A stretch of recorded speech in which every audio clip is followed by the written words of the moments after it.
Esu humanitarinių mokslų daktaras Andrius Martinkus. Tęsime mūsų pamąstymus apie kintantį pasaulį ir apie Lietuvos valstybės, lietuvių tautos vietą šitame kintančiame pasaulyje.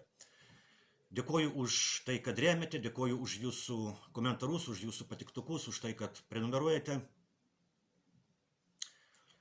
Štai vėl palydime praeinančius metus. Baigėsi dar 1 metai, kai Lietuvos valstybė tarnavo ne lietuvių tautai, ne Lietuvos nacionaliniams interesams. Turbūt pastebėjote, kad per buvusios vyriausybės 4 darbo metus Lietuvoje padaugėjo rusiškai kalbančių žmonių. Turbūt pastebėjote, kad per buvusios vyriausybės veiklos metus Lietuvoje padaugėjo neeuropietiškai atrodančių žmonių, tamsesnio gymio žmonių. Šitie pokyčiai yra valstybės politikos rezultatas. Rusiškai kalbančių žmonių padaugėjo dėl karo Ukrainoje, o Lietuvos režimas remia karą Ukrainoje. Neeuropietiškos išvaizdos žmonių padaugėjo dėl pigios darbo jėgos politikos. O Lietuvos režimui svarbiau yra skirti pinigus karui Ukrainoje, o nerūpintis normaliomis darbo sąlygomis Lietuvoje. Praeinantis metai buvo rinkimų metai. Deja, Lietuvoje jie nedaug ką pakeis. Prezidentu vėl buvo išrinktas Gitanas Nausėda, kuris bučiuoja Ukrainos vėliavą ir sako, kad bučiuoja Ukrainos karių kraują. O Seimo rinkimus laimėjo jėgos, kurios iš esmės tęs landsbergistinę politiką. Naujosios vyriausybės vadovas Paluckas su savo ministrais skuba į Kijevą ir tai parodo, kad Lietuvos režimas išlieka klusnių įrankių globalistų karo partijos rankose. Todėl Lietuvos režimas rėmė globalistų bandymą nuversti teisėtą valdžią Gruzijoje. Ačiū Dievui, šitas bandymas nepavyko. Ačiū Dievui, Europoje yra tokios valstybės kaip Vengrija ir Slovakija, kuriuose valdžia taip pat jau yra antiglobalistų rankose. Ateinantis metai bus labai įdomus.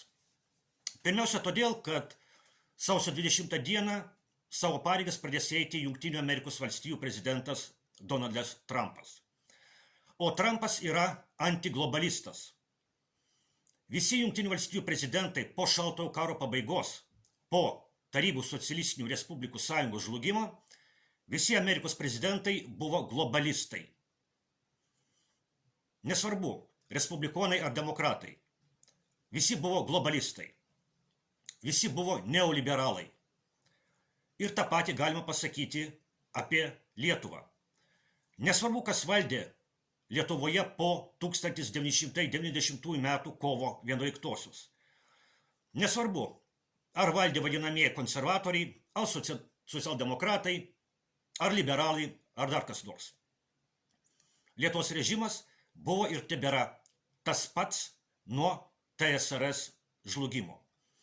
Lietuvos režimas buvo ir tebėra neoliberalus režimas ir globalistų įrankis. O dabar Jungtinių valstijų prezidentas pirmą kartą bus antiglobalistas. Dabar žiūrėkime, kaip gaunasi. Europos Sąjunga yra globalistų tvirtovė. Europos Sąjungos užsienio reikalų komisarė, kitaip tariant ministrė, yra atstovė nuo Estijos Kaja Kallas. Ji yra buvusi Estijos ministrė pirmininkė.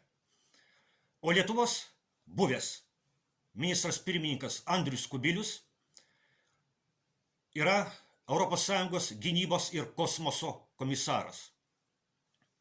Įsivaizduojate, atsakingas už gynybą ir kosmosą. Estijos ir Lietuvos režimai yra neoliberalūs režimai ir globalistų įrankiai. Ir šitie režimai deleguoja savo atstovus į globalistų darinio ES vadovybę. Kubilius buvo ir landsbergistų partijos vadovas. Taigi ES yra globalistų tvirtovė, bet joje jau yra ir skylių. Tos skylės tai tokios šalis kaip Vengrija ir Slovakija, kuriuose valdžia jau priklauso antiglobalistams.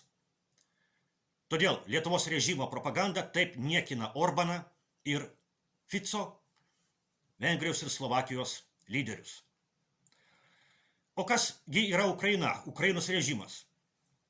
Ukrainos Zelenskio režimas yra globalistų įrankis kare su Rusija, o Trumpas yra antiglobalistas.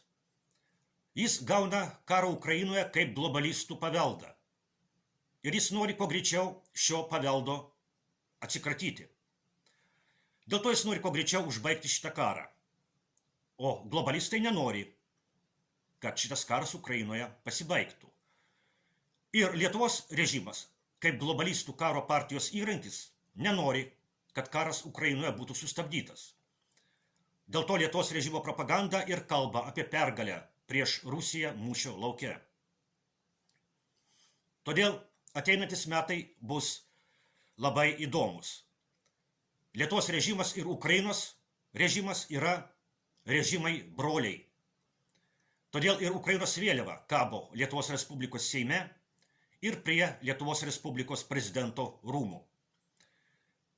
Todėl Lietuvos režimo propaganda ir sako, kad Ukraina kariauja ne tik už save, bet ir už mus visus. Bet tas už mus visus nereiškia, kad Ukraina kariauja už Lietuvą ir lietuvių tautą.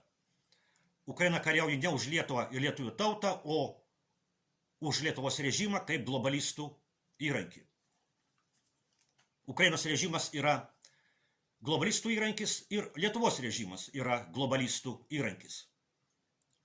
O į valdžią Jungtinėse valstijose ateina antiglobalistai. Ir čia yra pagrindinė ateinančių metų intriga. Aišku, kad globalistai trukdys Trumpo komandai vykdyti savarankišką politiką.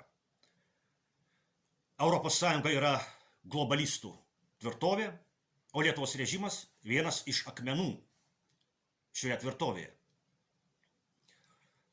Kai kas skeptiškai vertina Trumpo galimybės keisti Jungtinių valstijų politiką, sakoma, kad Trumpas jau buvo prezidentas ir jam nelabai sekėsi kažką iš esmės pakeisti.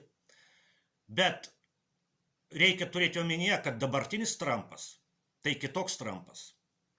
Dabartinis Trumpas daug stipresnis. Jis įgavo patirties, jį buvo šaudoma, jį norėjo nužudyti. Na taip, jis norės karšto. Ir dabar jau reikia kalbėti ne vien apie Trumpą kaip vieną žmogų, kaip vieną asmenį. Dabar jau kalbama apie tokį reiškinį kaip trumpizmas. Trumpizmas kaip politinis reiškinys, kaip politinis judėjimas. Ir Europoje Vengrijos ir Slovakijos ministrai pirmininkai Orbanas ir Fico yra būtent trumpistai. Kągi, pažiūrėsime, kaip bus. Ateinantis metai tikrai bus labai įdomus. Ir kągi, linkiu visiems laimingų naujųjų ateinančių metų ir kartu visi turbūt linkime Lietuvai, kad ateinantis metai būtų Lietuvai geresni. Kągi, kol kas tiek ir susitiksime jau ateinančiais metais.